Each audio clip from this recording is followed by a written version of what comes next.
देशामधली सर्वात मोठी इंडिगो विमान कंपनी सध्या मोठ्या संकटातून जाते आणि याचा सर्वाधिक फटका इंडिगोनं प्रवास करणाऱ्या प्रवाशांना बसतोय। मानसिक त्रासासोबतच त्यांना मोठा आर्थिक भुर्दंडही सोसावा लागतोय। गेल्या 5 दिवसांमध्ये विमान भाडं लाखोंच्या घरात गेलंय। इंडिगोच्या या संकटामुळे विमान तिकीट भाड्यामध्ये झालेली वाढीमुळे प्रवाशांमध्ये नाराजीचा सूर उमटतोय।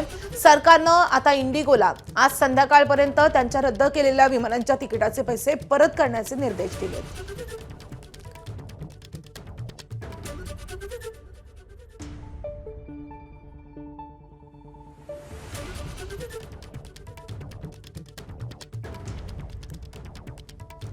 तर सरकारनं इंडिगोला सर्व बाधित प्रवाशांना विलंब न करता पूर्ण परतफेड करण्यास सांगितले।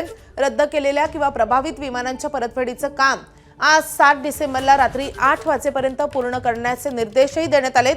कोणत्याही विलंबामुळे नियामक कारवाई केली जाईल। इंडिगो संकटामुळे प्रभावित झालेल्या प्रवाशांना त्यांच्या प्रवासाच्या तारखा किंवा वेळा बदलल्यास कोणतेही पुनर्निर्धारण शुल्क आकारू नये असा सल्ला देखील सरकारच्या वतीने देण्यात आलाय।